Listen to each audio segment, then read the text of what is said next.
Here are 5 bad C++ advices that you might still follow. And I won't talk about boring things that you already know.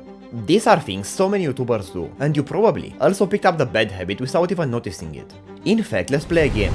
I have a question for each bad advice, that if you get right, you get a point. And if you have at least 4 out of 5 points, I think you are in the top 10% of programmers.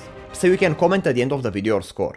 I've been doing C++ game dev for 10 years, and I have seen the same bad advice time and time again. Starting with bad advice number 1, using OOP. The OOP discussion is quite long, but here is what actually happens in practice. So there is this guy who made a game using OOP principles, and he ended up writing 50 classes for his game. Now take a guess, what game he was making? I know I haven't given you any clue, but just take a guess. The answer is that he was making Cookie Clicker. And just for context, it was not polished or anything, it was just a quick university project.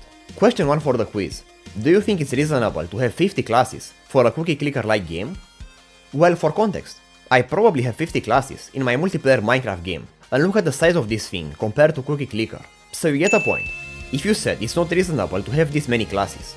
Let's cut the philosophical discussion about OOP. Using structs is not something wrong, but thinking with an OOP mindset will always get you to write way too over-engineered code. Think of this Cookie Clicker example.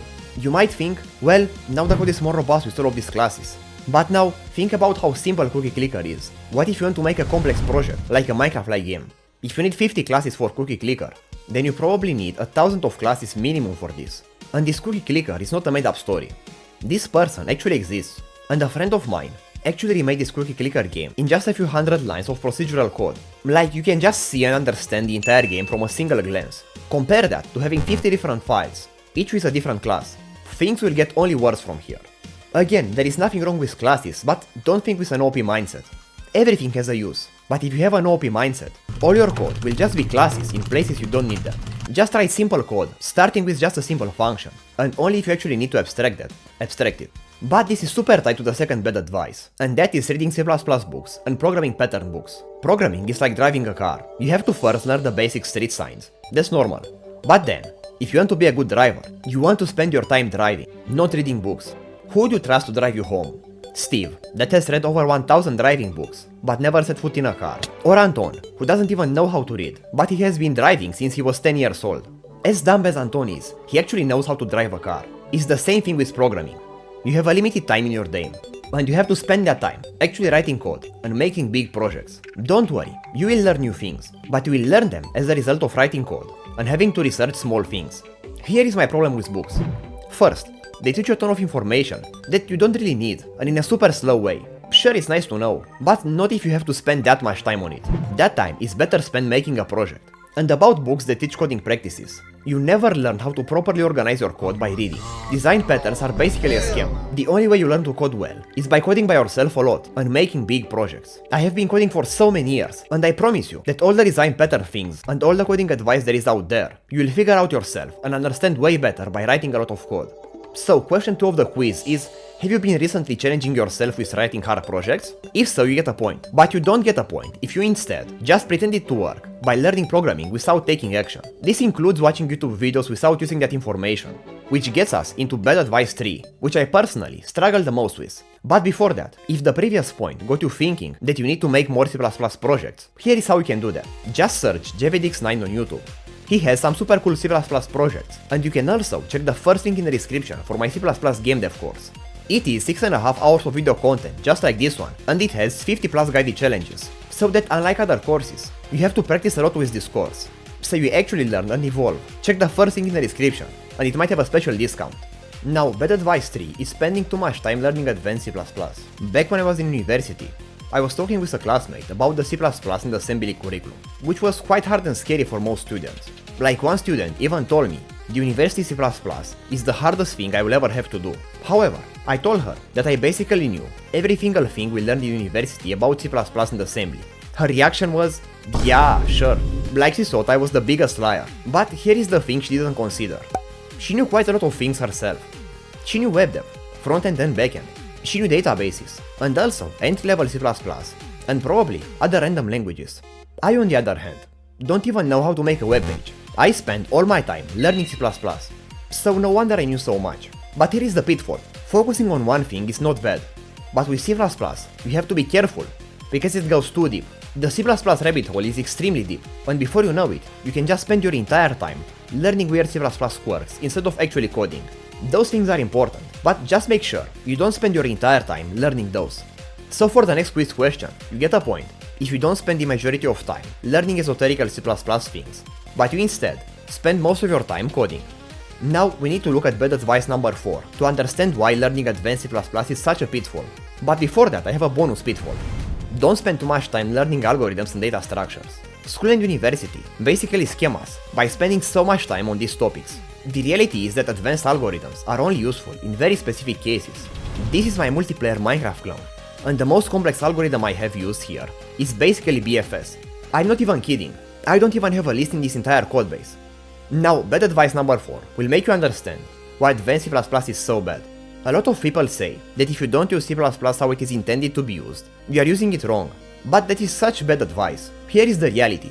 C++ was basically the first ever modern language, and people don't give it enough credit for that. However, because it was the first language to add modern things, many are super bad, but not all of them and not always. Here is the thing, you should know about advanced C++, and you should use it when necessary, but if you use it non-stop, your codebase will become unmaintainable. Let's look at the std vector, the simplest data structure ever. I have got my own implementation here, and look how complex it is. But the biggest problem is that with code like this, you can't possibly know if you wrote it correctly or not. The compiler won't warn you, and there might just be a weird C++ edge case that you don't know of. People say this is a skill issue, but this is such a bad take, and I have an example for you haters. Before that, if you look at the standard vector implementation, it is 2000 lines of code. Those are there because that's what's needed to write a perfect vector implementation with no edge cases. If you need 2000 lines of modern C++ to write the simplest structure ever, how many lines do you need to make a real project? 1 million? And again, there might still be a bug here, so no one could ever know. In fact, I have a friend that actually fixed a bug in the standard template library from MSVC, and I bet all the haters that said this is a skill issue don't even understand why we have to place this here. The reason this is a bug is because the address of symbol can be overloaded, and that will cause unwanted behavior here.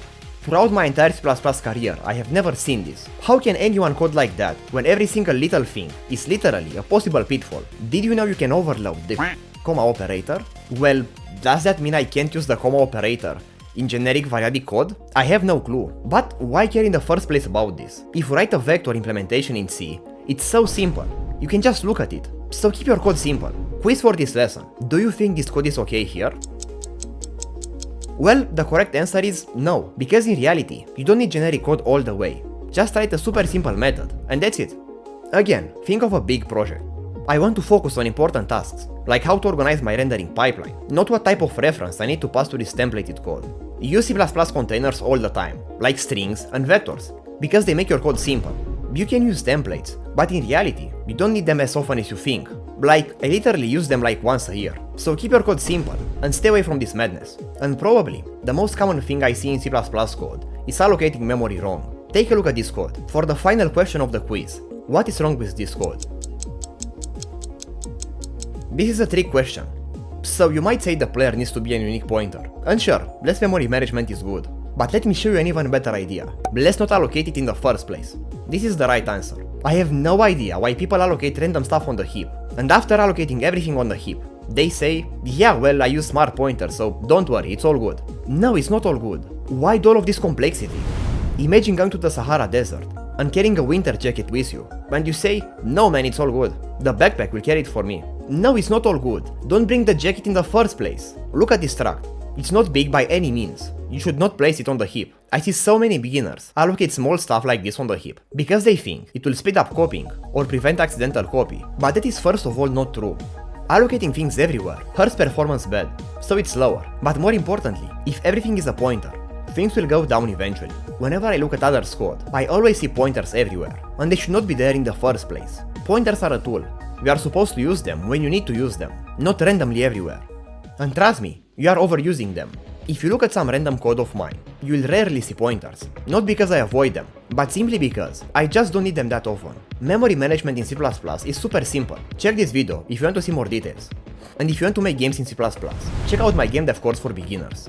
Most courses don't teach you much because you just copy-paste their code. But I prepared 50+ guided challenges, so you have to practice on your own and really evolve. Also, most courses are just live coded, but I planned, scripted, and edited my course, so we get the best explication possible. We make together a Terraria-like game with 6.5 hours of video content. So if you are a beginner to intermediate at C++ and you just want to make your first big project, check the first link in the description and it might have a special discount. See you there!